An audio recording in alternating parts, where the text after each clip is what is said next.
Hi friends, అవరి అండి. Friends, direct క్లాస్కి వెళ్ళే ముందు ఏమీ చెప్పనండి. జస్ట్ ఒకే ఒక టాపిక్ చూడండి. 5 సబ్జెక్ట్లో పార్ట్ 3 అండి. పార్ట్ 1 పార్ట్ 2 కూడా చూసిన తర్వాత పార్ట్ 3 చూస్తే ఇంకా ఈజీగా మీకు అవగాహన కలుగుతుంది.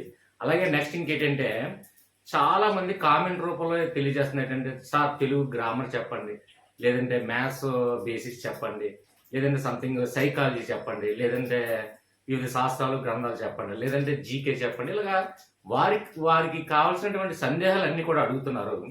వారు చేయవలసిన మొట్టమొదటి పని ఏంటంటే, ఫస్ట్ ఇక్కడ చూడండి, ఆల్రెడీ ఛానల్ నేమ్ మీరు చూస్తున్నప్పుడు ఇక్కడ ఛానల్ నేమ్ ఆల్రెడీ ఉంది. అంటే హవిషా సోనిషా అనే ఛానల్ నేమ్ ఉంది. స్పేస్ ఇచ్చి ఎస్ అంటే సబ్జెక్ట్, ఏ సబ్జెక్ట్ అయితే ఆ సబ్జెక్ట్, తెలుగు అయితే తెలుగు, మ్యాథ్స్ అయితే మ్యాథ్స్, జీకే అయితే జీకే, సైకాలజీ అయితే సైకాలజీ, పై సబ్జెక్ట్ అయితే పై సబ్జెక్టు. అలాగే స్పేస్ ఇచ్చి ప్లే లిస్ట్ అని టైప్ చేసి ఒక్కసారి మీరు యూట్యూబ్లో ఛానల్ చెక్ చేశారు అనుకోండి, అందులో ఉన్నటువంటి వీడియోలు అంటే కొన్నిట్లో 20 ఉన్నాయి, కొన్నిట్లో 10 ఉన్నాయి. ఎందుకంటే మనకి చాలా తక్కువ టైం అయింది కాబట్టి ఛానల్ పెట్టి తక్కువ ఉన్నాయి కాబట్టి ఒకసారి చూడండి. చెక్ చేసిన తర్వాత లేనిది ఏదన్నా అందులో మీకు ఏదైనా టాపిక్ ఉన్నట్లయితే నాకు కామెంట్ రూపంలో తెలియచేయండి. డెఫినెట్గా నెక్స్ట్ వీడియో అది చేయడానికి నేను మ్యాక్సిమం ట్రై చేస్తాను. అలాగే ఇంకో విషయం ఏంటంటే, జాయిన్ అయిన ఫ్రెండ్స్ ఉన్నారు. అందులో మనోజ్ కుమార్ కానీ, లేదంటే సంథింగ్ లక్ష్మి గారు కానీ, లేదంటే అలాగే ఇంకా వేరే ఉన్నారు. వాళ్ళందరికీ కూడా హృదయపూర్వక ధన్యవాదాలు తెలియజేస్తున్నాను. జాయిన్ అయిన వాళ్ళకి మాత్రం ఖచ్చితంగా వాట్సాప్లో మీరు ఖచ్చితంగా జాయిన్ అయ్యి, వాట్సాప్లో మీరు ఏదైతే సబ్జెక్ట్ కావాలనుకున్నారో డైరెక్ట్గా మీరు మెన్షన్ చేస్తే ఫస్ట్ ప్రిఫరెన్స్ మాత్రం ఖచ్చితంగా జాయిన్ అయిన వాళ్ళకి మీకు ఇవ్వాల్సిందే. సో ఏంటంటే మీరు ఖచ్చితంగా వాట్సాప్లో వివరించండి. ఓకే ఫ్రెండ్స్, నెక్స్ట్ కంటిన్యూ వెళ్ళిపోదాం. పైలో సబ్జెక్టులు మనకి చాలా వరకు ఏంటంటే ఇది చాలా క్లిష్టమైనది అనుకుంటారు, కానీ చాలా ఈజీ సబ్జెక్ట్ అండి. ప్రతిదీ కూడా చాలా ఈజీగా చాలా క్లియర్గా ఉంది. అయితే ఇందులో కొన్ని కన్ఫ్యూజ్ అయ్యే ఏదైనా టాపిక్స్ ఏమైనా ఉన్నట్లయితే అవి పర్టికులర్గా మేము వాట్సాప్లో గ్రూప్లో మనం పోలింగ్ చేసుకొని, వాట్సాప్ పోలింగ్లో ఎక్కువ పర్సంటేజ్ వచ్చింది మనం వీడియో చేయడం జరుగుతుంది. కాబట్టి ఇక్కడ పార్ట్ 3లో మనకి పైలో ఉన్నటువంటి ఆర్టికల్స్లో చాలా మంది కన్ఫ్యూజ్ అవుతున్నారండి. కాబట్టి ఒక విషయం గమనించండి, నేను ఎలాంటిదైనా సరే కన్ఫ్యూజన్ ఉన్నదని నాకు వాట్సాప్లో తెలియజేసినట్లయితే ఖచ్చితంగా దాని మీద వీడియో చేయడం జరుగుతుంది. అలాగే ఇక్కడ డైరెక్ట్ మ్యాటర్కి వెళ్ళిపోదాం. మనకి పై సబ్జెక్ట్లో ఆర్టికల్స్లో ఎంతవరకు కన్ఫ్యూజ్ అవుతున్నారో, ఈ కన్ఫ్యూజన్ ఏమీ లేకుండా ఓన్లీ కంటి చూపుతో మాత్రమే మనకి ఈ ఆర్టికల్స్ ఎలా గుర్తుపెట్టుకోవాలి. ఆర్టికల్ దగ్గరికి వస్తే చాలా భయం అండి. ఎందుకంటే 15 ఆర్టికల్, 15A ఆర్టికల్, లేదంటే 15(1) ఆర్టికల్, 15(2) ఆర్టికల్, మళ్ళీ సబ్సెక్షన్, ఇవన్నీ కన్ఫ్యూజ్ అయిపోయి దేనికి లింక్ చేస్తున్నారో తెలియట్లేదు. కాబట్టి కంటి చూపు సెకండ్లోనే ఆర్టికల్ ఎలా మనం గుర్తుపెట్టుకోవాలనేది ఈజీగా చెప్తాను. ఫ్యూ మినిట్స్ నా మీద కాన్సన్ట్రేట్ చేయండి. Okay, let's begin class friends.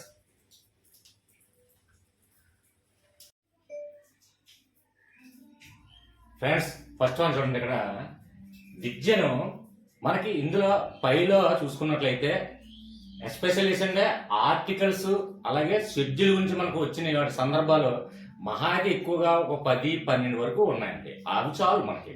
అయితే ఇక్కడ చూడండి, ఇక్కడ విద్యను 7వ షెడ్యూల్లో చేర్చి కేంద్రం మరియు రాష్ట్ర ఉమ్మడి జాబితాగా మార్చారండి. ఫస్ట్ విద్య అనేది రాష్ట్ర జాబితాలో ఉండేది, అయితే తర్వాత కేంద్ర ఉమ్మడి జాబితాలో మార్చడం జరిగింది. అయితే ఇది ఏ షెడ్యూల్లో పెట్టడం జరిగింది అని చూసుకుంటే మనకి 7th షెడ్యూల్ అండి. ఇది 7th షెడ్యూల్.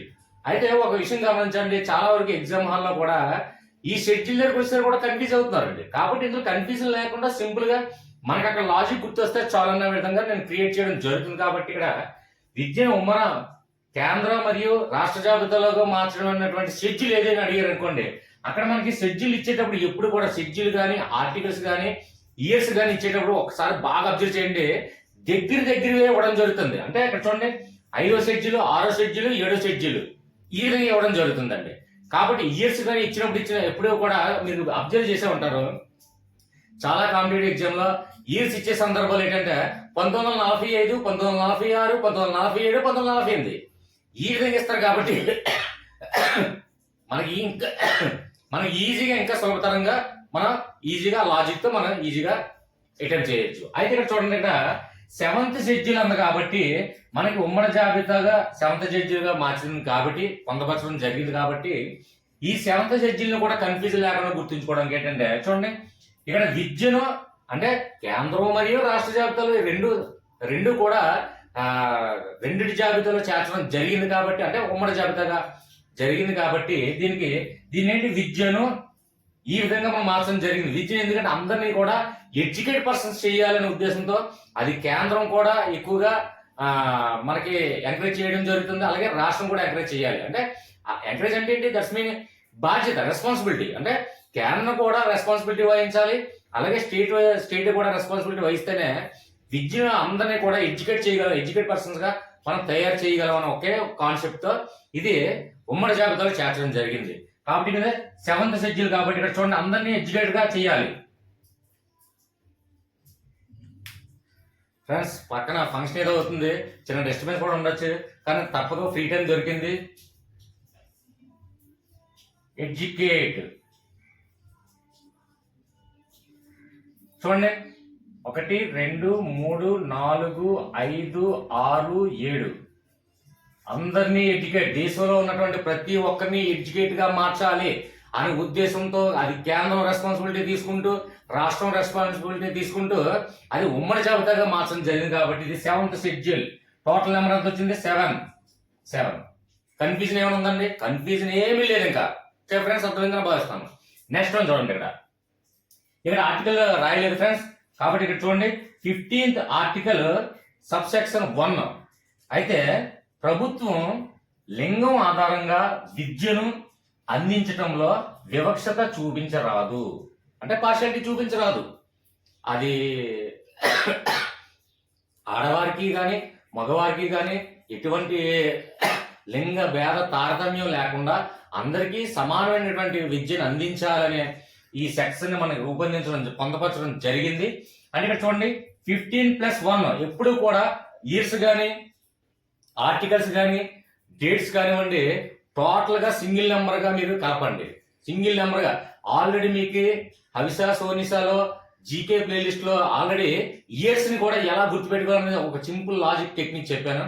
అదే విధంగా మనకి నెంబర్స్ ఎప్పుడు కూడా వచ్చినట్లయితే నెంబర్స్ కానీ ఇయర్స్ కానివ్వండి ఆర్టికల్స్ కానివ్వండి అమెండ్మెంట్స్ కానివ్వండి లేదంటే షెడ్యూల్ కానివ్వండి ఇవన్నీ కూడా ఏదైతే నెంబర్స్ మనకు కనిపిస్తాయో అది ఎనీ సబ్జెక్ట్, ఫిజిక్స్ అయితే ఫిజిక్స్, కెమిస్ట్రీ అయితే కెమిస్ట్రీ, మ్యాథ్స్ అయితే మ్యాథ్స్, జువాలజీ అయితే జువాలజీ, ఏ టాపిక్ అయినా సరే ఈ సిస్టమ్ లాజిక్ ద్వారా మనం ఫైండ్ అవుట్ చేయొచ్చు. ఇక్కడ చూడండి 15+1 ఇందులో కన్ఫ్యూజ్ అవ్వాల్సిన ఏమీ లేదండి. ఎందుకంటే మనకి ఉన్నటువంటి పైలో విద్యకు సంబంధించినటువంటి ఆర్టికల్స్ మహా అయితే 10 12 అంత టాపిక్ వరకు అంతే ఇంపార్టెంట్ వరకు, మిగతా ఏమి లేవు. అవి ఉన్న తర్వాత డిస్కస్ చేద్దాం. అయితే మనకి ఇంపార్టెంట్ కాబట్టి ఇక్కడ 15+1 ఎంత అయిందండి? 16 అంటే చూడండి ఇక్కడ 16 అంటే మళ్ళీ సింగిల్ నెంబర్ ఎంత అండి? 7 అంటే 7.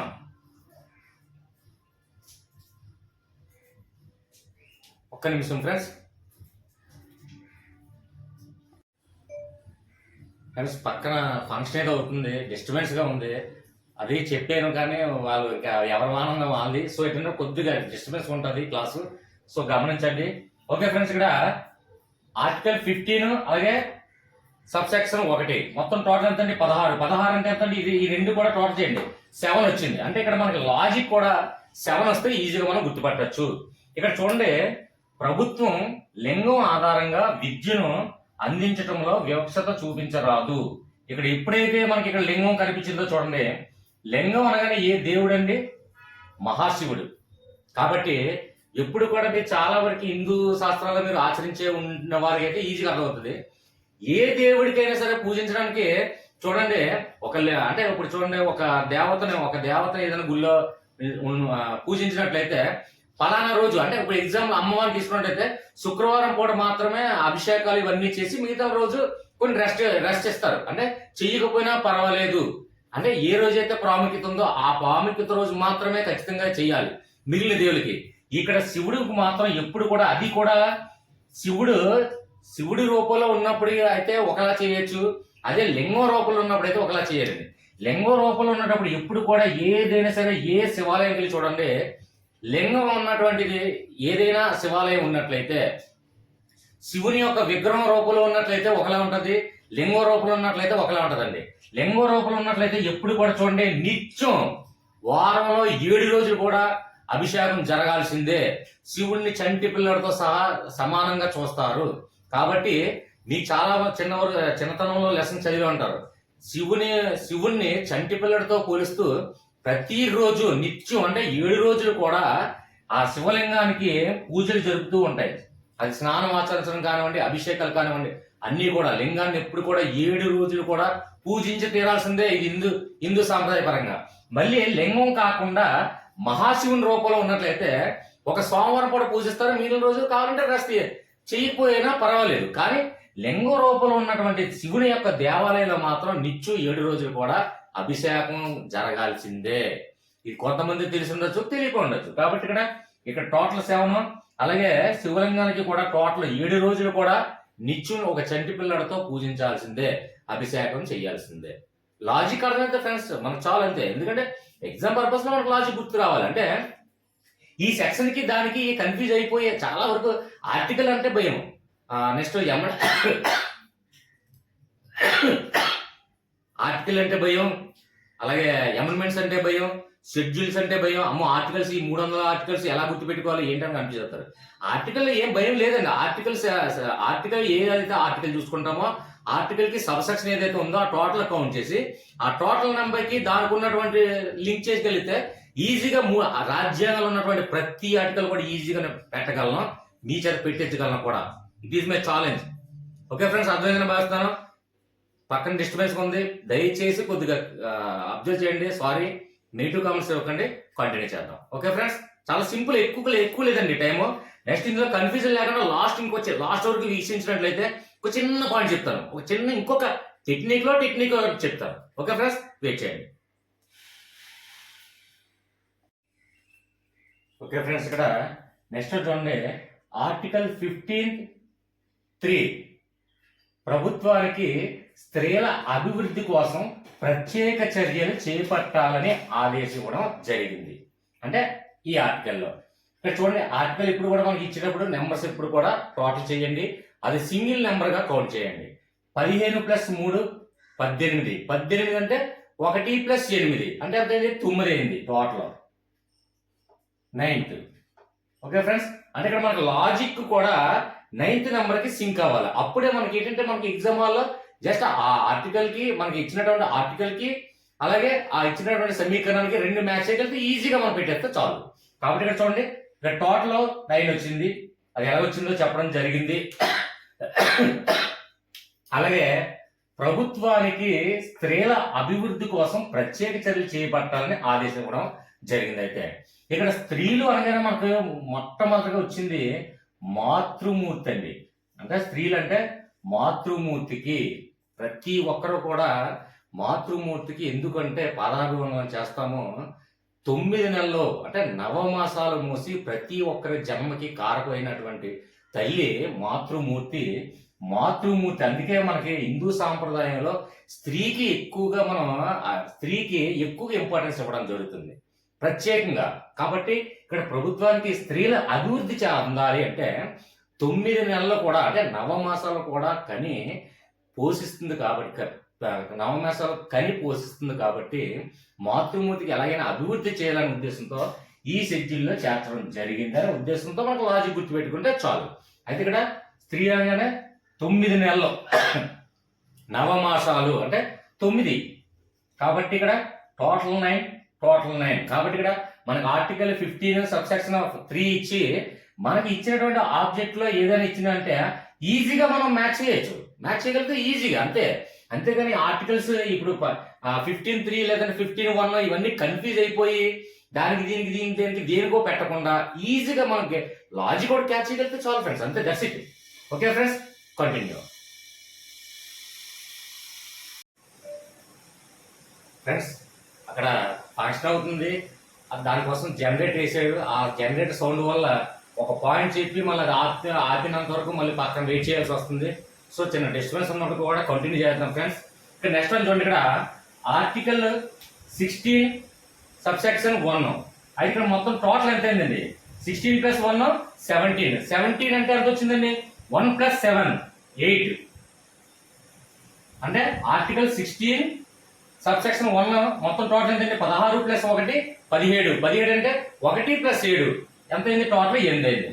దీనికి 8 నెంబర్కి మనకి లాజిక్ మ్యాచ్ అయితే ఈజీగా ఈ ఆర్టికల్ అనేది ఈజీగా మనం సెకండ్ లో గుర్తించవచ్చు. ఇక్కడ చూడండి, ప్రభుత్వ సర్వీసులలో స్త్రీ మరియు పురుషులు భేదం లేకుండా ఉద్యోగ అవకాశాలు కల్పించాలి. అంటే స్త్రీకి కానీ పురుషుడికి కానీ సమానమైనటువంటి హక్కును కలిగించడం. అంటే మనకి ఉద్యోగ అవకాశాల్లో స్త్రీకి ఒకలాగా పురుషుడికి ఒకలాగా పార్షియాలిటీ చూపించకుండా, అంటే పక్షపాతం చూపించడం కానీ, లేదంటే వాళ్ళకి పర్సంటేజ్ ఎక్కువ లేదా తక్కువ కానీ అలా కాకుండా సమాన హక్కు కల్పించాలి, సమాన అవకాశాలు కల్పించాలి. అంటే స్త్రీకి పురుషులకి సమానంగా అవకాశాలు కల్పించాలి ఉద్యోగ సర్వీసుల్లో అని ఈ ఆర్టికల్ మనకి తెలియజేస్తుందండి. దీనికి లాజిక్ ఏంటంటే చూడండి, స్త్రీలు మరియు పురుషులకి కూడా సమానంగా అవకాశాలు కల్పించాలనే ఈ లాజిక్ కి మనకి చూడండి, స్త్రీ అంటే ఎవరండి? లేడీ. అలాగే పురుషుడు అంటే జెండర్. ఇక్కడ చూడండి, 1 2 3 4 1 2 3 4 అంటే 4 + 4 అంటే 8. అంటే సమానమైన హక్కు కల్పించాం. అంటే ప్రభుత్వ సర్వీసుల్లో లేడీస్ కానివ్వండి అలాగే జెంట్స్ కానివ్వండి ఇద్దరికి సమాన అవకాశాలు కల్పించాలనే ఈ ఆర్టికల్ మనకు తెలియజేస్తుంది. కాబట్టి ఇక్కడ చూడండి, స్త్రీ అంటే లేడీ, అలాగే పురుషులు అంటే జెంట్. అంటే లేడీ అంటే 4 అక్షరాలు, అలాగే జెంట్ అంటే 4 అక్షరాలు 8. ఇక్కడ మనకి లాజిక్ ఎంత వచ్చిందండి? ఆర్టికల్ 16 సబ్సెక్షన్ 1 అంటే టోటల్ 8 వచ్చింది. ఇక్కడ మనకి 8 ఈజీగా మ్యాచ్ చేస్తాం. అవునా కదా ఫ్రెండ్స్? ఇంకొక విషయం, ఇంకా మీకు కన్ఫ్యూజన్ రాకుండా ఇంకో చూడండి, స్త్రీ మరియు పురుషులు అన్నాం కదండి. స్త్రీ అంటే లేడీ, అలాగే పురుషులు అంటే జెంట్. టోటల్ 8 అక్షరాలు 8 నెంబర్స్ వచ్చాయి. అలాగే ఇక్కడ men plus women, men 3 letters, అలాగే ఉమెన్ 5 లెటర్స్, మొత్తం టోటల్ 8 లెటర్స్. అంటే ఇద్దరికి చూడండి, ఇక్కడ మనకి లేడీ అని జెంట్ అని ఉపయోగించుకోవచ్చు, లేదు మెన్ ఉమెన్ అని ఉపయోగించుకున్నా మీకు తప్పు లేదు. కాబట్టి ఈ టోటల్ కౌంటింగ్ నెంబర్స్ ఎంత అంటే 8. అలాగే మనకి ఇక్కడ article magic figure and logic figure రెండు మ్యాచ్ చేయగలిగాం. కాబట్టి 8 = 8. సో ఏంటంటే మనకి ఎగ్జామ్ హాల్లో ఇచ్చినటువంటి ఈ ఆర్టికల్ ఈజీగా పెట్టగలమా లేదా? That's it. అంతేగాని ఇవన్నీ కండసా పెట్టిన అవసరం లేదు, ఆర్టికల్స్ సబ్సెక్షన్స్ ఉన్నాయని చెప్పి భయపడిన అవసరం లేదు. ఓకే ఫ్రెండ్స్, ఇంకో విషయం ఏంటంటే మనకి ఎప్పుడు కూడా ఇయర్స్ నెంబర్స్ కానీ, డేట్లు కానివ్వండి, సంవత్సరాలు కానివ్వండి, సబ్సెక్షన్లు కానివ్వండి, ఆర్టికల్ కానివ్వండి, ఇలాంటివి ఇస్తేనే ఈజీగా మనం పెట్టగలం. అసలు ఆర్టికల్స్ అంటే భయం, ఒక సంవత్సరాలు గుర్తుపెట్టుకోవడం అంటే భయం. ఇవే నన్ను అడిగితే ఇవే చాలా ఈజీ అండి. ఎందుకంటే లాజిక్ ఫిగర్ మ్యాజిక్ ఫిగర్ రెండు మ్యాచ్ అయితే చాలు, అంతే. అర్థమైందని భావిస్తాను. Okay friends, next one continue.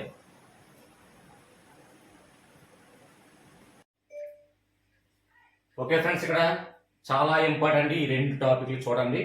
ఇక్కడ ఆర్టికల్ 21 సబ్సెక్షన్ A ఇది విద్యా హక్కుగా మనకి రాజ్యాంగంలో చేర్చబడింది. అయితే ఇక్కడ చూడండి, ఇక్కడ దీన్ని కూడా విద్యా హక్కు ఆర్టికల్ 21A ఎలా గుర్తుపెట్టుకోవాలి సార్ అంటే, ఇక్కడ ఆర్టికల్ 21 చూడండి, 2(1) ఎంత అయిందండి? 3.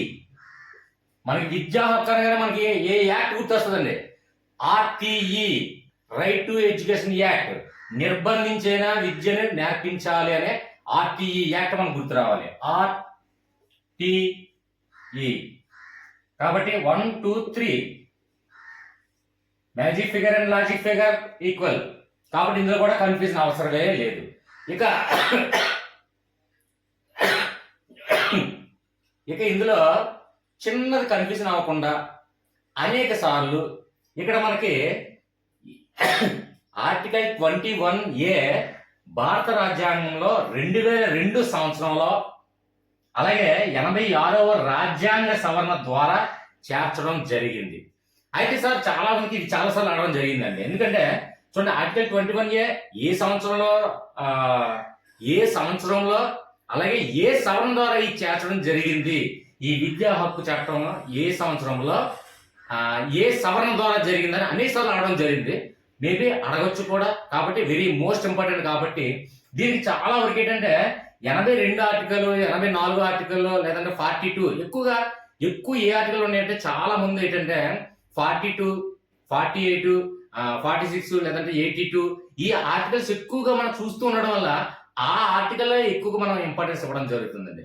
కాబట్టి కన్ఫ్యూజ్ లేకుండా ఒక్క సెకండ్ చూడండి. ఇక్కడ చూడండి, ఆర్టికల్ 21 మనకి ఎలాగా తెలుసు, ఇది విద్యా హక్కు, అలాగే ఆర్టీఈ సేమ్ 3 సరిపోయింది. అయితే ఇక్కడ ఏ సంవత్సరంలో అంటే చూడండి, ఇక్కడ ఫస్ట్ 2 చూడండి. ఆర్టికల్ 21 అనేది మనకు మైండ్ లో ఫిక్స్ అయిపోయింది, ఇక కన్ఫర్మ్ అది. అది ఇక్కడ చూడండి, ఫస్ట్ 2 ఉందా, ఇక్కడ చూడండి 2, అలాగే చివరి అక్షరం కూడా 2 గుర్తుపెట్టుకోండి. మనకి ఎగ్జామ్ హాల్లో ఇచ్చినట్టే నేను చెప్పిన కాన్సెప్ట్ అనేది గుర్తు రావాలి. అది ఓకే ఫ్రెండ్స్. ఫస్ట్ 2 ఉంది, 2, అలాగే ఇక్కడ లాస్ట్ కూడా 2 వచ్చింది, మధ్యలో 2 సున్నాలు వచ్చాయి. అది గుర్తుపెట్టుకోండి, సంవత్సరం గుర్తుపెట్టుకోండి. అంటే 2002 2002 సంవత్సరంలో ఇది చేర్చడం జరిగింది. అది 86వ రాజ్యాంగ సవరణ ద్వారా. అది ఎలాగో చూద్దాం. చూడండి, ఇక్కడ 2ని మనం 2 సార్లు చేసాం కదండి. సంవత్సరం మనకు గుర్తే. ఈసారి మనకి ఆర్టికల్ ఎప్పుడైతే 21 చూసామో ఫస్ట్ 2 అన్నారు కదా, ఆ 2కి మధ్యలో 2 సున్నాలు పెట్టి ఈ 2నే మళ్ళీ ఇక్కడ 2గా చేస్తాం. ఓకేనా ఫ్రెండ్స్, ఇది ఇయర్ గుర్తు పెట్టుకున్నాం. ఓకే, ఇక మిగిలింది ఏ రాజ్యాంగ సవరణ ద్వారా అంటే చూడండి, 8+6 ఎంత ఏంటండి? 8+6 14. 14 ఈజ్ ఈక్వల్ టు 145. అంటే 1+4 = 5. కాబట్టి ఇక్కడ చూడండి, 2 మిగిలింది ఎంత అండి? ఇక్కడ ఇందులో ఆర్టికల్లో 1 మిగిలింది, కాబట్టి ఇక్కడ +1 చేయండి. కాబట్టి 5. అంటే 2 + 2 + 1 5. కాబట్టి మనకి ఏ సవరణ అనగానే ఇక్కడ 82, 42, 86, 8 అనేది కన్ఫ్యూజన్ లేకుండా ఉండడం కోసం ఈ ఆర్టికల్ ని మనకి సంవత్సరం అయితే ఫస్ట్ ఆర్టికల్ ఇది ఏ సంవత్సరంలో మనకి చేర్చడం జరిగింది, ఏ సవరణ ద్వారా జరిగింది, ఏ సంవత్సరంలో చేర్చడం జరిగింది అంటే 21 గా మనకి ఫస్ట్ మెయిన్ థింగ్ ఏం రావాలి? ఫస్ట్ 2ని 2, ఈ చివరి 2, ఈ చివరి 2 వేసుకోండి. Okay friends. నెక్స్ట్ ఇక్కడ ఈ చివరి మిగిలింది ఎంత ఉంది? 1 నెంబర్ మిగిలింది. కాబట్టి ఈ 2 + 2 + 1 5 వచ్చింది. కాబట్టి లాజిక్ ఏంటి? ఇక్కడ 5 రావాలి. అంటే 86 రాజ్యాంగ సవరణ, 46 రాజ్యాంగ సవరణ మొత్తం టోటల్ చేస్తే 5 మీకు ఏది వచ్చిందంటే ఇదే వస్తుంది. కన్ఫర్మ్ గా నేను చెప్తున్నాను. ఓకే ఫ్రెండ్స్, కన్ఫ్యూజన్ లేకుండా ఇక్కడ ఇది కూడా ఇది విద్యా హక్కు ఆల్రెడీ 21A ఇది మనం నేర్చుకున్నాం. అలాగే ఇందులో ఉన్నటువంటి లాజిక్ ఇదొక బిట్, అలాగే ఇందులో ఏ సంవత్సరం అయితే అదొక బిట్, అలాగే ఇక్కడ చూసుకున్నట్లయితే ఏ రాజ్యాంగ సవరణ అమెండ్మెంట్, కాబట్టి ఇది కూడా ఒక బిట్. కాబట్టి ఇందులో 4 బిట్లు ఆల్రెడీ వచ్చినట్టే. కాబట్టి కన్ఫ్యూజ్ లేకుండా క్లియర్గా ఆలోచించి కంగారు పడకుండా నిదానంగా జాగ్రత్తగా నేను చెప్పినటువంటి లాజిక్స్ ని 1-2 సార్లు ఇయర్ ఫోన్ పెట్టుకొని వీక్షించండి. ఖచ్చితంగా నేను చెప్పిన చాలా మంది నెగిటివ్ కామెంట్స్ అంటారు, సార్ మీరు సుళ్ళు ఎక్కువ చెప్తున్నారండి, లేదంటే లెంత్ ఎక్కువ అవుతుందండి, లేదంటే బోర్ కొడుతుందని నాకు చెప్తున్నారు కదా. మీకు ఈ క్షణంలో బోర్ కొడుతుందేమో అని అనిపించచ్చు. డిఎస్సి ఎగ్జామ్ రాసినప్పుడు విజయం సాధించడానికి ఈ బోరే, ఈ తలనొప్పి, ఈ సుత్తే అక్కడ మీకు గుర్తొస్తే నాకు చాలా హ్యాపీ ఫీల్ అవుతాను. డిఎస్సి విజయం సాధించిన తర్వాత ప్రతి ఒక్కరు కూడా నాకు వాట్సాప్ లో అట్లీస్ట్ సార్ నేను ఇలాగ విజయం సాధించాను అని చిన్న పాజిటివ్గా లేదంటే ఒక కాల్ చేయండి, చాలా హ్యాపీ ఫీల్ అవుతాను. Okay friends, continue. Articles confuse లేకుండా చెప్తాను, ఫ్యూ సెకండ్స్ కొంచెం వెయిట్ చేయండి. Okay friends, continue.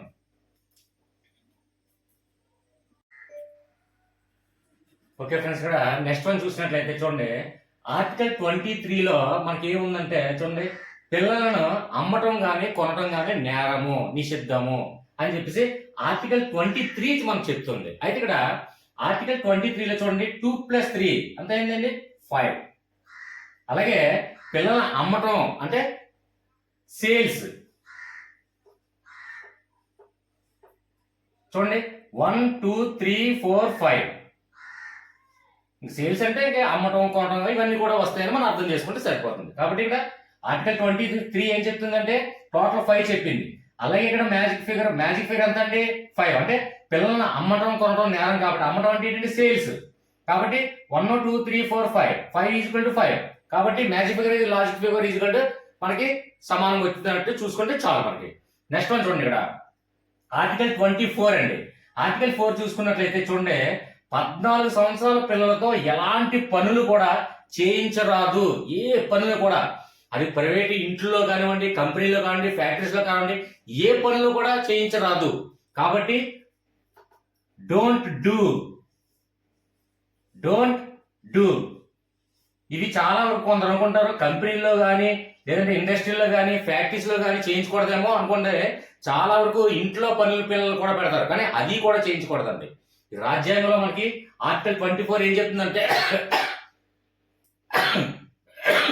14 సంవత్సరాల పిల్లలకి చేత ఏ పనులు కూడా చేయించరాదు అని మనకు రాజ్యాంగం చెప్తుంది. కాబట్టి చాలా మంది అంటారు ఫ్యాక్టరీస్ లో కానీ, ఇండస్ట్రీలో కానీ, లేదా కంపెనీస్ లో కానీ ఇలాంటి వాటిలో తీసుకోకపోయినా పర్లేదు, తీసుకోకూడదు, కానీ ఇంట్లో పనులు చేయించుకోవచ్చు కదా అని చెప్పి చాలా వరకు చిన్నపిల్లల్ని ఇంట్లో పని పిల్లల కింద పెడుతున్నారండి. అది కూడా నిషిద్ధమా, అది కూడా నేరమే. ఆర్టికల్ కంప్లీట్ గా ఆర్టికల్ 24 చెప్తుంది మనకి. కాబట్టి డోంట్ డూ, ఏ పని కూడా పిల్లలతో చేయించరాదు. అది ఇంట్లో అవ్వచ్చు, ఫ్యాక్టరీస్ లో అవ్వచ్చు, ఇండస్ట్రీలో అవ్వచ్చు, ఎక్కడైనా. కాబట్టి డోంట్ డూ 1 2 3 4 5 6 నెంబర్స్ అండి. ఇది 6 వచ్చింది. అలాగే 2 4 6 లాజిక్ ఫిగర్, మ్యాజిక్ ఫిగర్ మనకి రెండు మ్యాచ్ చేయగలిగితే ఎగ్జామ్ హాల్లో మనం జేబులో మన పాకెట్లో ఉన్నట్టు ఈ ఆర్టికల్స్ మొత్తం అన్ని. ఓకే ఫ్రెండ్స్, నెక్స్ట్ చూడండి. ఇక్కడ ఆర్టికల్ 28 సబ్సెక్షన్ 1 అది మనకి ఏం చెప్తుందంటే ప్రభుత్వ సహాయం పొందే మత బోధన నిషేధించారు. అంటే ప్రభుత్వ సహాయం పొందడం అంటే ఏంటండి, ఇప్పుడు కొన్ని స్కూల్స్ కి ప్రభుత్వం సహాయం చేస్తుంది. అంటే అది స్కాలర్షిప్ రూపంలో కానివ్వండి, లేదంటే పేమెంట్ షీట్లు, లేదంటే ఫ్రీ షీట్లు, ఈ విధంగా గవర్నమెంట్ మనకి ఆ స్కూల్కి మనకి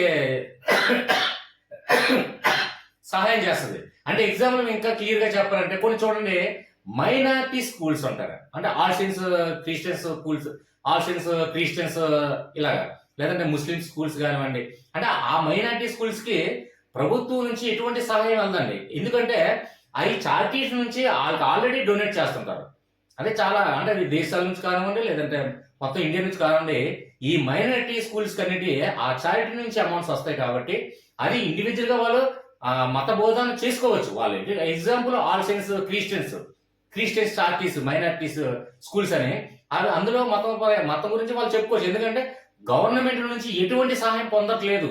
వాళ్ళు ఇండివిజువల్ గా మైనారిటీస్ వాళ్ళు ఇండివిజువల్ గా అమౌంట్ పెట్టడం కానీ, లేదంటే ఆ చారిటీస్ ఆయా చారిటీస్ నుంచి డొనేట్ చేసినటువంటి అమౌంట్ తో కానీ ఆ స్కూల్స్ నడపడం జరుగుతుంది. కాబట్టి దాంట్లో మతాన్ని చేసుకోవచ్చు. కాబట్టి గవర్నమెంట్ సహాయం పొందే ఏ స్కూల్స్ లో కూడా మత బోధన నిషిద్ధము. అంటే మతాన్ని ఎంకరేజ్ చేయరాదు. ఏ మతమైనా ఆచరించవచ్చు, ఏ మతాన్నైనా స్వీకరించవచ్చు. మనకి రాజ్యాంగంలో ఆ విధంగా మతాన్ని గురించి ఎటువంటి మనకి పార్షియాలిటీ స్కూల్లో చూపించకూడదు, మతం బోధించకూడదు. కాబట్టి ఈ రెండింటికి మనం లింక్ అయితే చాలండి. ఇక్కడ చూడండి, మతం అనగానే ఇక్కడ చూడండి, మతం అంటే 2 అక్షరాలు అండి. మతం అంటే 2 అక్షరాలు, టోటల్ 2 అక్షరాలు. ఏ మతాన్ని కూడా మనకి చూపించకూడదు. కాబట్టి ఇక్కడ చూడండి 28 ఎంత అంటే 10 ప్లస్ 1 అంటే 11 అంటే 1 ప్లస్ 1 2 వచ్చింది. కాబట్టి మ్యాచింగ్ లాజిక్ ఫిగర్ రెండు సమానమైంది. కాబట్టి ఈజీగా అర్థంగా భావిస్తాం. కన్ఫ్యూజన్ ఏం అవసరం లేదు, ఎక్కువ ఆర్టికల్స్ కూడా అవసరం లేదు మనకి. అదే వేరే అనదర్ కాంపిటేటివ్ అయితే మనకి ఆర్టికల్స్ అన్ని కూడా కావాల్సిందే. కాబట్టి ఇందులో ఎక్కువ ఆర్టికల్స్ లేవు కాబట్టి మనకి చాలా ఈజీ, క్షుణ్ణంగా మనం ఈజీగా మనం పెట్టగలం. Okay friends, continue.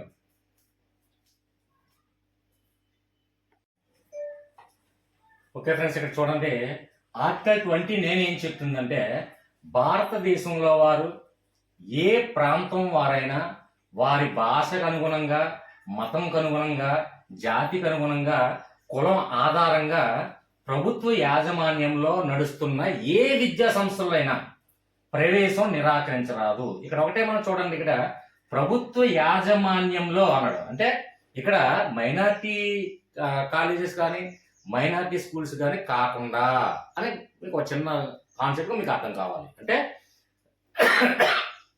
మీకు ఆల్రెడీ చెప్పడం జరిగింది, మైనారిటీ సంస్థల్లో మైనారిటీ అంటే గవర్నమెంట్ సహాయం చేయలేని ఏ ఇతర మైనారిటీ స్కూల్స్ అయినప్పటికీ కూడా అవన్నీ కూడా ఇండివిజువల్ గా మనం వేరే వేరే చారిటీస్ ద్వారా డొనేట్ చేస్తారు. కాబట్టి దాంట్లో మనకి మత ప్రమేయం కానీ ఏదైనా మా ఇష్టం, అది ఆ మత బోధన ఏదైనా చేసుకోవచ్చు. ఎగ్జాంపుల్ చూడండి, వేద పాఠశాలలు కానివ్వండి, లేదంటే మైనారిటీ చారిటబుల్స్ అంటే క్రిస్టియన్స్ స్కూల్స్ కానీ, క్రిస్టియన్స్ కాలేజెస్ కానివ్వండి, అవి మైనారిటీ సంస్థలు. గవర్నమెంట్ ఎటువంటి సహాయం చేయలేదు. కాబట్టి అంటే గవర్నమెంట్ అందులో ఇన్వాల్వ్ అవ్వకుండా ఇండివిజువల్ గా ఏర్పడినటువంటి ఆ చారిటీ స్కూల్స్. కాబట్టి ఇందులో మనకి ఏంటంటే ఇక్కడ మనకి ఓన్లీ ఏంటంటే ఇక్కడ మైనారిటీస్ లేవు. కాబట్టి అంటే ఇక్కడ మనకి ఏంటి మీకు ఏ ఐడియా రావాలి, ప్రభుత్వ యాజమాన్యంలో నడుస్తున్న అనగానే మనకి ఇంక వెంటనే మతం మనకు గుర్తు వచ్చేయాలి. మతం అంటే 2 భాష అవనివ్వండి 2, మతం అవనివ్వండి 2, జాతి అవనివ్వండి 2 అక్షరాలే. కాబట్టి ఇక్కడ టోటల్ కూడా 9, 2 ఎంత అండి? 29 అంటే చూడండి 2 + 9 అంటే 10, 11. 11 అంటే 2. టోటల్ 2 వచ్చింది. ఇక్కడ మతం అవనివ్వండి, భాష అవనివ్వండి, జాతి అవనివ్వండి, కులం అవనివ్వండి, మొత్తం కూడా 2. ఇది 2, ఇది 2, 2. కాబట్టి చూడండి భాష 2 అక్షరాలు, మతం 2 అక్షరాలు, జాతి 2 అక్షరాలు, కులం 2 అక్షరాలు, మనకి టోటల్ 2 అక్షరాలు. 2, 9, 11. 11 అంటే 1 + 1 2. ఓకే ఫ్రెండ్స్, ఈజీగా మనకి కన్ఫ్యూజన్ అవ్వట్లేదు. ఇందాక ముందు దానికి దీనికి కూడా కన్ఫ్యూజన్ అవ్వట్లేదు. నేను ఎందుకు ఎక్కువ ఎక్స్ప్లెనేషన్ ఇస్తున్నానంటే ఫ్రెండ్స్, మైనారిటీ స్కూల్స్ కి ఈ ప్రభుత్వ యాజమాన్యం స్కూల్కి రెండింటికి వ్యత్యాసాన్ని ఎక్స్ప్లెయిన్ చేస్తూ ఈ లాజిక్ చెప్పాను అంతే. ఓకే ఫ్రెండ్స్, అర్థమైందని భావిస్తాం. Next continue.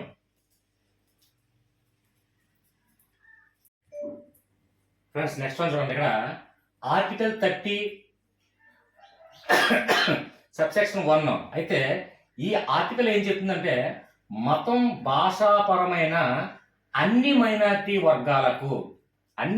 వర్గాలకు తమకి ఇష్టమైన విద్యా సంస్థలను స్థాపించుకునే హక్కు వారికి ఉంది అని చెప్తుంది ఈ ఆర్టికల్. మరి ఇప్పటి వరకు మనం తెలుసుకుందాం ఏంటంటే గవర్నమెంట్ యాజమాన్యం అంటే ప్రభుత్వ యాజమాన్యం సంబంధం లేని ఏ ఇతర విద్యా సంస్థలైనా, అంటే అది మైనార్టీ చార్టీస్ ఏ విద్యా సంస్థలైనా సరే వారికి స్థాపించుకునే హక్కు వారికి ఉంది. కాబట్టి గవర్నమెంట్ సహాయం పొందని విద్యా సంస్థలు అంటే that is called minority education system. Okay friends, next one చూడండి. ఇక్కడ అది మనకి ఇక్కడ ఇందులో లాజిక్ ఏంటంటే చూడండి, ఇక్కడ ఎప్పుడైతే మైనారిటీ అని మెన్షన్ వచ్చిందో చూడండి, అంటే మైనారిటీ స్కూల్స్ అంటే ఇందులో ప్రభుత్వ ప్రమేయం ఏమీ ఉండదు, ప్రభుత్వ సహాయం ఏమీ ఉండదని అర్థం మైనారిటీ స్కూల్స్ అన్ని. కాబట్టి ఇక్కడ మైనారిటీ అంటే ఎన్ని అక్షరాలు? 4 అక్షరాలు. 1, 2, 3, 4 4 అక్షరాలు. అలాగే 30 + 1 ఎంత అండి? 31. 31 అంటే 3 + 1 4.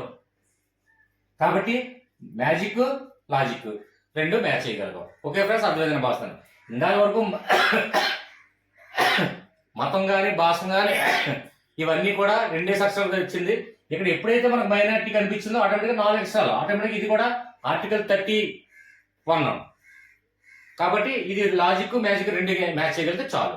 ఇక నెక్స్ట్ వన్ చూడండి. ఇక్కడ ఆర్టికల్ 45 ఏం చెప్తుందంటే 6 క్లాస్ నుండి 6 ఇయర్స్ నుండి 14 ఇయర్స్ వరకు ఉచిత నిర్బంధ ప్రాథమిక విద్య కల్పించాలని ఈ ఆర్టికల్ తెలియజేస్తుంది. అది ఇక్కడ ఫ్రెండ్స్ ఇక్కడ చూడండి ఆర్టికల్ 45 కదా, 4 + 5 ఎంతండి? 9 అంతే కదా. కాబట్టి ఇక్కడ చూడండి 6 క్లాస్ నుండి 14 సంవత్సరాల వరకు అన్నాడు. 14 సంవత్సరం అంటే ఏ క్లాస్ చదువుతుంటాడండి? 9th క్లాస్ చదువుతున్న స్టూడెంట్ వరకు కూడా ప్రాథమిక విద్య నిర్బంధించైనా సరే పర్లేదు, ప్రాథమిక విద్య నేర్పించాల్సిందే అని ఆర్టికల్ తెలియజేస్తుంది. అంటే 6 సంవత్సరాల నుండి 14 సంవత్సరాలు అంటే 1వ తరగతి నుంచి 9వ తరగతి వరకు 9th క్లాస్ వరకు అతన్ని నిర్బంధించైనా పర్వాలేదు, 9వ క్లాస్ వరకు ఖచ్చితంగా ప్రాథమిక విద్య మాత్రం నిర్బంధించైనా సరే ఉచితంగా ప్రాథమిక విద్య అందించాలి. ఏ క్లాస్ వరకు? 9వ క్లాస్ వరకు. మనకి ఇంకా 14 సంవత్సరాలు దాటిన తర్వాత 10th క్లాస్కి వచ్చేస్తుంది, అంటే 15 ఇయర్స్కి వచ్చేస్తుంది. కాబట్టి మనకు 14 ఇయర్స్ వరకే, అంటే 9వ తరగతి వరకే. కాబట్టి ఇక్కడ చూడండి ఆర్టికల్ 4 + 9 9, అలాగే 9వ తరగతి వరకు. కాబట్టి 9 = 9, magic figure and logic figure = match చేస్తే మనకి ఎగ్జామ్ హాల్లో ఈజీగా మనకి ఏం చేయొచ్చు. ఇవే కండస్తో పెట్టిన అవసరం ఫ్రెండ్స్. కాబట్టి చిన్న లాజిక్, చిన్న టెక్నిక్ ఉపయోగించాలి. ఓకే ఫ్రెండ్స్, అర్థమైందని భావిస్తాను. అర్థం కాకపోతే ఇంకో విషయం చూడండి, కామెంట్లో నేను వీడియో చేసే ముందు ప్రతి ఒక్క కామెంటేటర్కి నేను తెలియజేసింది ఏంటంటే ఒక్కసారి నా కామెంట్స్ ఒకసారి వెరిఫై చేయండి. ఎవరికైనా నేను ఆన్సర్ ఇవ్వలేని ఏ వీడియోలైనా ఉన్నాయా? కొన్ని 50,000 కామెంట్స్ ఎన్నో ఉంటాయి. ఆ 50,000 కామెంట్స్కి కూడా నేను సమాధానం ఇచ్చిన తర్వాతే నెక్స్ట్ వీడియో చేస్తుంటాను. ఓకే ఫ్రెండ్స్, ఎందుకంటే నా కోసం సెకండ్ ఆగి మెసేజ్ టైప్ చేసేంత సమయం నా కోసం కేటాయిస్తారు. కాబట్టి మీకు కూడా నేను ఆ రెస్పాన్సిబిలిటీ నేను ఇవ్వాలి. కాబట్టి ప్రతి ఒక్క కామెంట్స్కి కూడా నేను ఆన్సర్ ఇస్తాను. అలాగే మీకు ఏదైనా డౌట్స్ ఉన్నట్లయితే వాట్సాప్ గ్రూప్లో ప్రతిరోజు నిత్యం వాట్సాప్ గ్రూప్లో పోలింగ్ జరుగుతుంటారు. ప్రతి సబ్జెక్ట్ పోలింగ్ ఏ సబ్జెక్ట్ చేయాలి, ఏ టాపిక్ చేయాలి, మీ ఇష్టమైన టాపిక్స్ అన్ని కూడా పోలింగ్లో కండక్ట్ చేసి పోలింగ్లో ఎక్కువ పర్సెంటేజ్ పార్టిసిపేట్ చేస్తే వెంటనే నెక్స్ట్ ఆ వీడియో చేయడం జరుగుతుంది. కాబట్టి ఫ్రెండ్స్, జాయిన్ బటన్లో జాయిన్ అయిన వాళ్ళకి ముఖ్యంగా నేను చెప్తున్నాను, వాళ్ళందరూ కూడా వాట్సాప్లో నాకు తెలియచేయండి. ఫస్ట్ ప్రిఫరెన్స్ మీకు కంపల్సరీగా నేను ఇస్తాను. ఓకే ఫ్రెండ్స్, ఫ్యాన్ వేసుకుంటే చెమటలో రీసౌండ్ వస్తుందని చెప్పి చెమటలతో కూడా చేయాల్సి వస్తుంది. దయచేసి చిన్న అర్థం చేసుకుంటారని భావిస్తాను. Okay friends, continue. Next one చూడండి ఫ్రెండ్స్, ఇక్కడ ఆర్టికల్ 46 ఏం చెప్తుందంటే, వెనుకబడిన తరగతుల పిల్లలకు ప్రభుత్వాలు మెరుగైన సౌకర్యాలు కల్పించాలి. వెనుకబడిన తరగతి అంటే ఎస్సీ, ఎస్టీ ఇలాంటి బీసీ ఇలాంటి వెనుకబడినటువంటి తరగతులకి మెరుగైన సౌకర్యాలు కల్పించి నెంబర్ 1 గా తీర్చిదిద్దాలి. అంటే చాలా వరకు ఆటోమేటిక్గా చూడండి, ఓసీ వాళ్ళు, రెడ్డిస్, చౌదరీస్ ఇలాంటి అంటే అప్పర్ క్యాస్ట్ లో ఉన్న వాళ్ళందరూ కూడా నెంబర్ 1 పొజిషన్ లో ఉంటారండి. వాళ్ళు ఎప్పుడు కూడా ఆ చదువులో కానివ్వండి, ఇంక్లూడింగ్ ప్రాపర్టీలో కానివ్వండి, మరి ఏ విషయంలో అయినా సరే, ఎందుకంటే డెవలప్మెంట్ అయ్యి ఉన్నారు కాబట్టి. అంటే డెవలప్మెంట్ విషయంలో తక్కువ తరగతిలో ఉన్న వాళ్ళు ఎవరంటే ఫస్ట్ ఎస్టీ వాళ్ళు, అలాగే తర్వాత ఎస్సీ వాళ్ళు, అలాగే బీసీ వాళ్ళు, ఇలాంటి వాళ్ళని కూడా నెంబర్ 1 పొజిషన్ లో తీసుకురావాలనే ఈ ఆర్టికల్ తాలూకా ముఖ్య ఉద్దేశం. కాబట్టి ఇక్కడ చూడండి, ఆర్టికల్ 46 ఏం చెప్తుందంటే, ఇక్కడ వెనుకబడిన తరగతులు అంటే అది కులం రీత్యా కానివ్వండి, ఆర్థికంగా కానివ్వండి, మరి ఏ ఇతర విషయాల్లో కానివ్వండి, వెనుకబడినటువంటి తరగతులు మొత్తం కూడా నెంబర్ 1 పొజిషన్ లో తీసుకురావాలనే ఈ ఆర్టికల్ తాలూకా ముఖ్య ఉద్దేశం. కాబట్టి ఇక్కడ చూడండి, నెంబర్ 1 పొజిషన్ తీసుకురావాలి. ఇక్కడ మెయిన్ చూడండి, ఇక్కడ వెనుకబడిన తరగతులు అంటే లీస్ట్ క్యాస్ట్ కానివ్వండి, ప్రాపర్టీలో లీస్ట్ కానివ్వండి, ఇవన్నీ కూడా వాళ్ళందరినీ కూడా మెరుగైన సౌకర్యాలు కల్పిస్తూ నెంబర్ 1 గా మార్చాలి, నెంబర్ 1 పొజిషన్ లో తీసుకురావాలని ఈ మెయిన్ ఉద్దేశం. కాబట్టి ఇక్కడ నెంబర్ 1 అది గుర్తుపెట్టుకోండి, నెంబర్ 1 పొజిషన్ తీసుకురావాలి. మెయిన్ ఇక్కడ మనకి ఏం కావాలి, వెనుకబడిన తరగతులు అనగానే లీస్టెస్ట్ క్యాస్ట్, లీస్టెస్ట్ పీపుల్, లీస్టెస్ట్ ఎకనామికల్. కాబట్టి వీళ్ళందరినీ కూడా నెంబర్ 1 గా మార్చాలనే ఈ ఆర్టికల్ యొక్క మెయిన్ ఉద్దేశం. కాబట్టి ఇక్కడ చూడండి, 4+6 ఆర్టికల్ 46 అంటే 4+6 అంటే 10 అంటే 1. కాబట్టి మనకి ఈ లాజిక్ సింక్ చేసుకున్నట్లయితే సరిపోతుంది. ఓకే ఫ్రెండ్స్, నెక్స్ట్ వన్ చూడండి, ఆర్టికల్ 51A ఏం చెప్తుందంటే, 6 సంవత్సరాల నుండి 14 సంవత్సరాల లోపు పిల్లలకు బడికి పంపించడం తల్లిదండ్రుల యొక్క ప్రాథమిక బాధ్యత. కాబట్టి ఈ ఆర్టికల్ ఎలా చెప్తుంది. కాబట్టి ఇక్కడ మనకి ఆర్టికల్ 51A అంటే చూడండి, 51 అంటే 5+1 అంటే 6. ఏ సంవత్సరాల నుండి మనకి పిల్లల బాధ్యత, తల్లిదండ్రులు స్కూల్కి పంపించాల్సిన బాధ్యత ఏర్పడుతుందంటే 6 సంవత్సరాల నుండి. అది గుర్తుపెట్టుకోండి. 14 సంవత్సరాల వరకు అలాగే మనకు తెలుసు, ఎందుకంటే 9వ తరగతి వరకే, 10వ తరగతి నుంచే అది ప్రాథమిక విద్యలోకి రాదు, అంటే నిర్బంధ ప్రాథమిక విద్యలోకి రాదు 10th class student, only 9th class వరకే. ఆ విషయం మనకు తెలుసు. కాబట్టి ఏంటంటే ఏ ఇయర్ లో స్టార్ట్ అవుతుందంటే 6 సంవత్సరాల నుంచి స్టార్ట్ అవుతుంది. కాబట్టి ఇక్కడ 5+1 6, అలాగే 6 సంవత్సరాల నుంచి పిల్లడు. కాబట్టి 6 equal to magic plus logic రెండు ఈక్వల్ గా సింక్ అయితే మాకు చాలు. ఓకే ఫ్రెండ్స్, అర్థం కాకపోతే కామెంట్ రూపంలో తెలియచేయండి. ఇంకా ఎక్కువ టైం తీసుకున్నా మీకు ఇంకా ఈ లాజిక్స్ కూడా ఇంకా కష్టంగా ఉన్నాయంటే కొన్ని 100 లాజిక్స్ నేను క్రియేట్ చేసడానికి నేను సిద్ధంగా ఉన్నాను. మీరు వీక్షించడానికి మీరు సిద్ధంగా ఉన్నారని నేను ఆశిస్తాను. Okay friends, continue.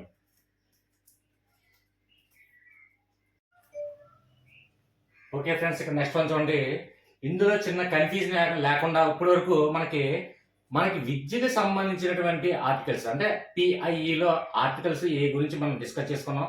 అయితే ఎక్కడ ప్రారంభించాం, 15 నుంచి ప్రారంభించాం, 50 వరకు కంప్లీట్ అయిపోయాయి. అయితే ఇక్కడ చూడండి, ఇక్కడ మనకి అక్కడ 15 నుంచి 50 వరకు ఆర్టికల్స్ మనం కంప్లీట్ చేసుకున్నాం.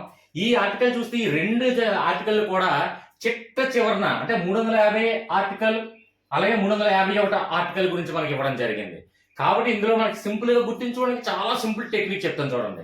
ఎప్పుడు కూడా చూడండి, విద్యార్థులకు మాతృభాషలోనే బోధించాలి. ఏ ఆర్టికల్ అండి, 350A ఆర్టికల్. అలాగే ఇక్కడ ఆర్టికల్ 351 ఆర్టికల్ ఏం చెప్తుందంటే, జాతీయ భాష అయిన హిందీ అధ్యయనాన్ని ప్రోత్సహించాలి. ఇక్కడ మనకి దేని గురించి తెలియజేస్తుందంటే భాష గురించి తెలియజేస్తుందండి. మనకి మన రాజ్యాంగంలో మనకి గుర్తించి ఉన్నటువంటి భాషలు ఎన్ని భాషలు ఉన్నాయో మీకు అందరికి తెలుసు. అయితే రాజ్యాంగం గుర్తించబడినటువంటి భాషలన్నీ కూడా ఎవరు ఓకే చేయాలండి, చివరగా పార్లమెంట్ ఓకే చేసినప్పటికీ కూడా అది రాష్ట్రపతి సైన్ అయిన తర్వాతే అది రాజ్యాంగ భాషగా నిర్ధారించడం జరుగుతుంది. కాబట్టి మనకి రాష్ట్రపతి ఈ ఆలోచన మనకి గుర్తుకొస్తుంది ఖచ్చితంగా. కాబట్టి ఈ 350 ఆర్టికల్ 351 ఆర్టికల్ ఎలా గుర్తు రావాలి సార్ అంటే, రాష్ట్రపతి అంశం మీద మనకు టాపిక్ వచ్చేసరికి రాష్ట్రపతి స్పెషల్ పవర్స్ ఉన్నాయండి. అవేంటి? ఆర్టికల్ 352, అలాగే 356, అలాగే 360 ఆర్టికల్. అది మనకి ఒక ఎగ్జాంపుల్ చూడండి. ఆర్టికల్ 352, అలాగే దీనికి 4 కలపండి. 356 దీనికి 4 కలపండి. 360 ఇవి ముఖ్యంగా మనం చూసుకున్నట్లయితే మనకి స్పెషల్ పవర్స్ అండి, రాష్ట్రపతికి ఇచ్చినటువంటి స్పెషల్ పవర్స్. అవి ఏంటంటే 352 అంటే జాతీయ అత్యవసర పరిస్థితి. ఫస్ట్ ఎప్పుడు కూడా మనకి రాష్ట్రంలో దేశం తీసుకుంటే దేశం ఫస్ట్ కాబట్టి అందుకే దేశం నుంచి ఫస్ట్ మనకు గుర్తు పెట్టుకోండి, జాతీయ అత్యవసర పరిస్థితి. ఇవి తెలియని వాళ్ళ గురించి ఎక్స్ప్లెయిన్ చేస్తాం ఫ్రెండ్స్, తెలిసిన వాళ్ళకి నేను ఎక్స్ప్లెయిన్ చేయట్లేదు కాబట్టి చిన్నది. ఇక్కడ 352 ఆర్టికల్ ఎప్పుడు కూడా జాతీయ అత్యవసర పరిస్థితి చూపిస్తుంది, తెలియజేస్తుంది.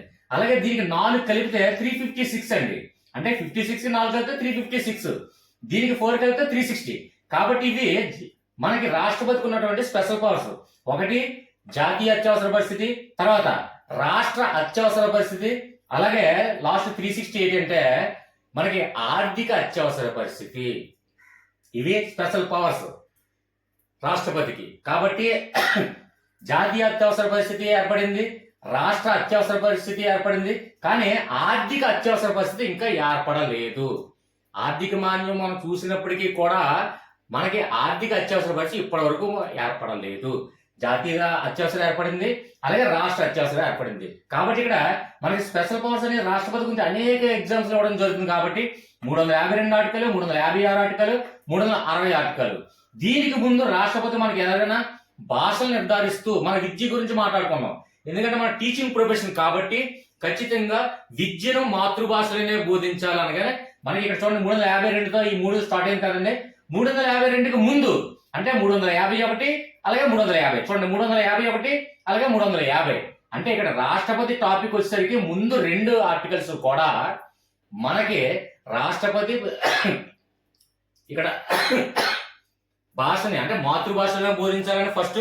అలాగే నెక్స్ట్ ఏంటంటే మాతృభాష, మనకు మాతృభాష అయినప్పటికీ కూడా మన జాతీయ భాష ఏంటండి హిందీ. కాబట్టి హిందీని కూడా ప్రోత్సహించండి అని కూడా రాష్ట్రపతి జారీ చేశారు. కాబట్టి రాష్ట్రపతి స్పెషల్ పవర్స్ కు ముందు ఉన్నటువంటి ఆర్టికల్స్ ఏమండి? ఇక్కడ 352తో స్టార్ట్ అయింది.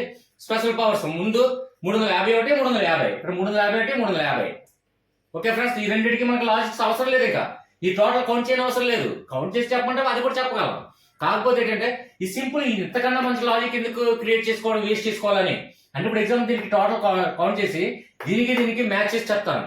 కాకపోతే దీనితో పాటు ఇక్కడ 352 ఆర్టికల్, 356 ఆర్టికల్, 360 ఆర్టికల్ కూడా స్పెషల్ పవర్స్ కలిగినటువంటి రాష్ట్రపతికి, ప్రెసిడెంట్ గారికి ఉన్నటువంటి పవర్స్. కాబట్టి అనేక సార్లు ఇవ్వడం జరుగుతుంది. కాబట్టి దీనికి మ్యాచ్ చేసి చూపించాను.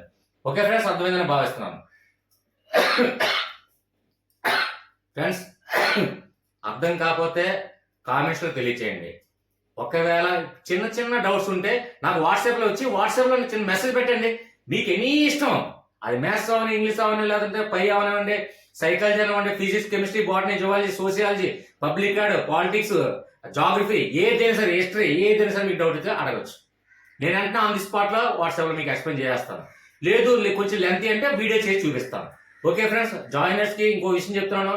ఖచ్చితంగా జాయిన్ బటన్ జాయిన్ అయ్యారు కాబట్టి వాట్సాప్ లో మీ టాపిక్ నేను తెలియచేయండి. కొంచెం మరీ లెంత్ ఎక్కువ టాపిక్ అయితే మీరు ప్రిపేర్ అవ్వండి. తక్కువ టైం ఉన్నారు అంటే ఎగ్జాంపుల్ టీఎస్ వర్క్ అనుకోండి, తక్కువ టైం ఉంది కాబట్టి ఇప్పుడు ట్రిగ్నామెట్రీ కొందరు అడుగుతున్నారు. ట్రిగ్నామెట్రీలో పలానా చాప్టర్ లో పలానా సమ్ లో ఏదైనా పలానా సమ్ నాకు అర్థం కాలేదంటే ఆన్ ది స్పాట్ లో వాట్సాప్ లో ఎక్స్ప్లెయిన్ చేస్తాను. దాని డీటెయిల్స్ కూడా చెప్పేస్తాను. కంప్లీట్ గా మన త్రికోణమితి మొత్తం చెప్పాలంటే ఉన్నటువంటి తక్కువ సమయంలో ఈ క్లిష్టమైనటువంటి సైకాలజీ కానివ్వండి, పై సబ్జెక్టులు కానివ్వండి, మెథడ్స్ కానివ్వండి, ఇవన్నీ కూడా చెప్దాం కదా అని ఉద్దేశంతో. అది కూడా ఎస్ఏ వాళ్ళు ఏంటంటే కొంచెం తక్కువ మంది ఉన్నారు, ఎస్జీటీ వాళ్ళు ఎక్కువ మంది ఉన్నారు. సో ఏంటంటే దాన్ని బట్టి మీ ట్రిగోనోమెట్రీ ఏదైనా కావాలంటే ఖచ్చితంగా ఆన్ ది స్పాట్ లో వాట్సాప్ లో అడగండి. అక్కడ ఆ చాప్టర్ లో పోనీ ఏది మీకు స్టార్టింగ్ అభ్యాసం 1 2 3 ఏంటనేది మీరు కనుక్కొని చెప్పారు అనుకోండి, నాకు అక్కడ ప్రాక్టీస్ చేస్తూ నాకు అడిగితే అన్న ఆన్ ది స్పాట్లో చెప్పేస్తాను. ఓకే ఫ్రెండ్స్ దయచేసి ఒక్క సెకండ్ ఆగండి.